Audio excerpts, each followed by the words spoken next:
आज की जो मेरी रेसिपी है वो मुंह में पानी लाने वाली और सबसे ज़्यादा बच्चों को पसंद आने वाली है। तो चलिए शुरू करते हैं हैश ब्राउन पोटैटोज बनाना।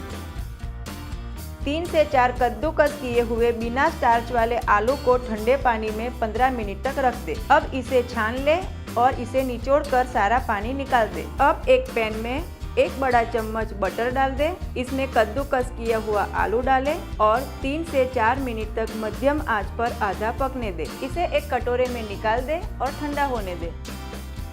अब इसमें 1 बड़ा चम्मच कॉर्नफ्लावर, 1 बड़ा चम्मच मैदा, 1 बड़ा चम्मच चावल का आटा, 1 छोटा चम्मच लाल मिर्च पाउडर, 1 छोटा चम्मच काली मिर्च पाउडर, 1 छोटा चम्मच प्याज का पाउडर और स्वाद अनुसार नमक डालकर अच्छे से मिला ले और एक आटा तैयार कर ले। अब तैयार किए हुए मिक्सचर को ऐसे फैला दे और चौकोर टुकड़ों में काट ले। कढ़ाई में अब 3 बड़े चम्मच तेल डाल दे और इसे गर्म होने दे।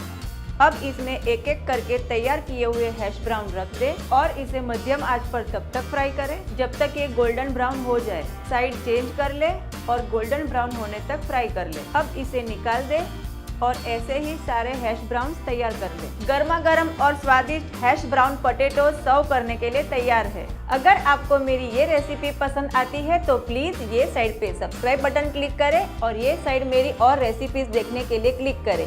मैं जल्द ही नई रेसिपीज के साथ लौटूंगी। तब तक स्वस्थ खाइए और स्वस्थ रहिए।